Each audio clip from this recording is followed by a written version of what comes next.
પાટણ તાલુકા સહકારી ખરીદ વેચાણ સંઘ અને રણુજ નાગરિક સહકારી બેંકની સાધારણ સભા મળી.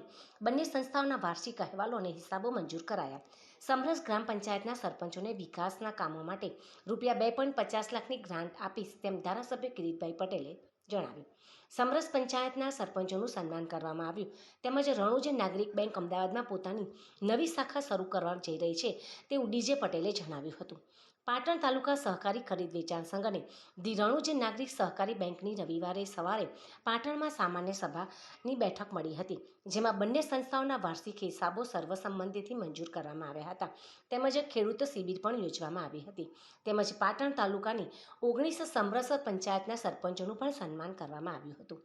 પાટણ ખાતે પાટણ તાલુકા સહકારી ખરીદ વેચાણ સંઘની 74મી વાર્ષિક સાધારણ સભા સંઘના પ્રમુખ દશરથભાઈ પટેલની અધ્યક્ષતામાં મળી હતી, જેમાં તાલુકા સંઘના વર્ષ 2024-25ના વાર્ષિક અહેવાલો અને હિસાબોને સર્વે સંબંધેથી મંજૂર કરવામાં આવ્યા હતા. આ ઉપરાંત રણુજ નાગરિક બેંકની પણ 54મી સાધારણ સભા બેંકના ચેરમેન નિલેશ પટવાના અધ્યક્ષસ્થાને મળી હતી, જેમાં રણુજ બેંકના વાર્ષિક અહેવાલોને હિસાબો સર્વે સંબંધેથી મંજૂર કરવામાં આવ્યા હતા. આ મળેલી બેઠકમાં ઉપસ્થિત પાટણના ધારાસભ્ય કિરીટભાઈ પટેલે જણાવ્યું હતું કે વર્તમાન સમયમાં સહકારી સંસ્થાઓને સારી રીતે ચલાવવી ખૂબ જ કઠિન બાબત છે. દશરથભાઈ પટેલના શાસનમાં પાટણ તાલુકા સહકારી સંઘ અને રણુજ નાગરિક બેંકના બંને સંસ્થાઓ ખૂબ જ પ્રગતિ કરી છે. સહકારી ક્ષેત્રમાં વહીવટદાર મજબૂત હોય તો જ સંસ્થાનો વહીવટ સારી રીતે ચાલે છે અને સંસ્થાઓ સફળતા મેળવી શકે છે. ખેડૂતોને સહકારી સંસ્થામાંથી ખાતર, બિયારણો અને અન્ય સાધન સામગ્રીની ખરીદી કરવા માટે જણાવ્યું હતું.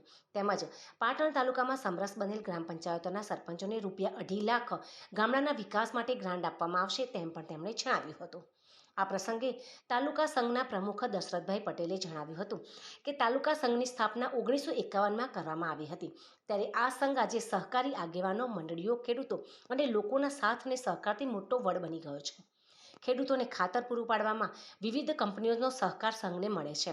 તેના થકી જ ખેડૂતોને પૂરતું ખાતર વિતરણ કરવામાં આવે છે.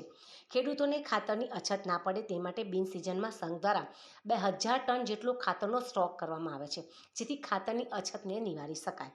વધુ આ સંઘ દ્વારા 2014માં લોકોના કિંમતી ઘરેણાં અને ડોક્યુમેન્ટ સાચવવા માટે લોકરની સુવિધા પણ શરૂ કરવામાં આવી છે, જેમાં સારી સફળતા મળતા નવા સ્ટ્રોંગ રૂમ બનાવવામાં આવ્યો છે.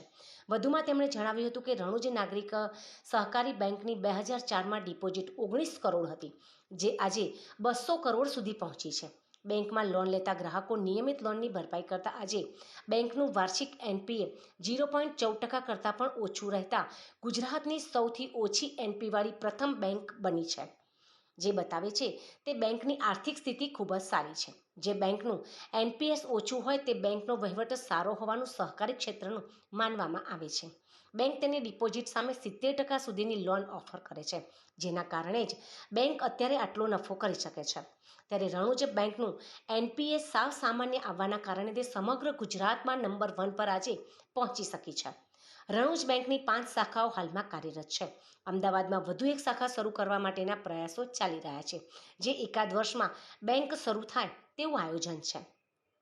પાટણ તાલુકા સહકારી ખરીદ વેચાણ સંઘ અને રણુજ નાગરિક સહકારી બેંકની સાધારણ સભામાં બંને સંસ્થાઓના સહકારી આગેવાનો, રણુજ બેંકના ચેરમેન નિલેશભાઈ ઓઝા સહિતના સભ્યો, બેંકનો સ્ટાફ તેમજ મેનેજર અને સહકારી આગેવાનો, ખેડૂતો, ડિરેક્ટરો, વેપારીઓ તેમજ રાજકીય અગ્રણીઓ મોટી સંખ્યામાં ઉપસ્થિત રહ્યા હતા. અમને કહ્યું તેમ કે અમારી બેંક અને અમારા તાલુકા સંઘના કાર્યો બાબતે, એના ફંક્શન બાબતે અને લોકોને સગવડ બાબતે બધી ચર્ચાઓ અમારી સાધારણ સભાના અમારા ભાષણમાં, અમારા પ્રવચનમાં અમે વાત કરી. અમે ભવિષ્યની અંદર અમદાવાદમાં રણુજ નાગરિક બેંકની કાર્યક્ષેત્ર વધારવા માટે પણ રિઝર્વ બેંકને ભલામણ કરી છે. અને રિઝર્વ બેંક જો મંજૂરી આપશે તો અમદાવાદની અંદર પણ આપણા વિસ્તારના લોકોને સગવડ મળે છે. કારણ કે આપણા વિસ્તારના લોકો અત્યારે જો વધુ પડતા લોકો રહેવા ગયા છે, યુવાન મિત્રો, એમને ફ્લેટ ખરીદવો હોય કે બીજું કંઈ ઇન્ડસ્ટ્રી કરવી હોય તો એ લોકોને આપણે મદદરૂપ લોન આપી થઈ શકીએ. એ માટે આવું હોવા તમારા બોર્ડે આ બાબતે વિચાર કરીને રિઝર્વ બેંકમાં બેંકની સિદ્ધિ કઈ છે જેના માટે સન્માન કરવામાં રણુજ નાગરિક બેંકના આજે ગુજરાતની અંદર તમે શું સમજી શકો છો. તમે પેપરમાં પણ તમારા મીડિયા મારફતે પણ વારંવાર જાણતા હશો કે આ બેંકની અંદર આટલું NPA જોયું, આ બેંકમાં આટલી તકલીફ થઈ, આ બેંકમાં આટલી લોન થઈ ગયું, આ ગવર્મેન્ટ બેંકોમાં આટલા માલિયા લઈ ગયો, આ લઈ ગયો. એ તો NPA એ ધિરાણ કર્યા પછી જે રિકવરી થતી નથી એનો સમય પૂરો થઈ જાય એના માટે દાવા કરવા પડે, એના થતો પણ પૈસા મળતા નથી.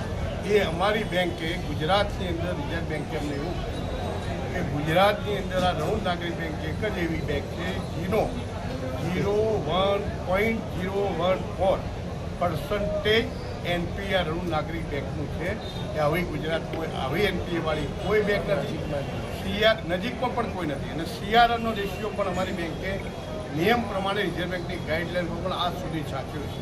અમારી બેંકનું મેં તમને મારા ભાષણમાં કહ્યું તે મુજબ કે ડિપોઝિટનો ફ્લો હોય પણ બેંકના પ્રોફિટમાં લાવવી હોય તો બેંકે ધિરાણ કરવું જોઈએ. અને રિઝર્વ બેંકના નિયમ પ્રમાણે ડિપોઝિટના 70% સુધી તમે ધિરાણ કરી શકો.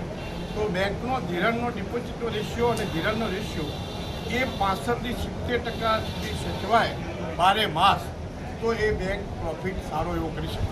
તમે બીજી બેંકોના તમે વ્યવહાર જરા જોજો, એની અંદર ડિપોઝિટ કેટલા કરોડની છે અને અમે એડવાન્સ ધિરાણ કેટલા પર્સન્ટેજ છે એના ઉપરથી ખબર પડશે કે 40%, 45%, 50% ધિરાણ બેંકનું છે.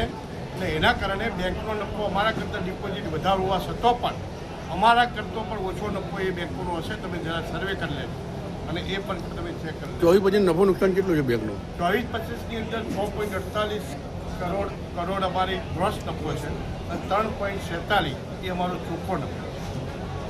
ઓકે.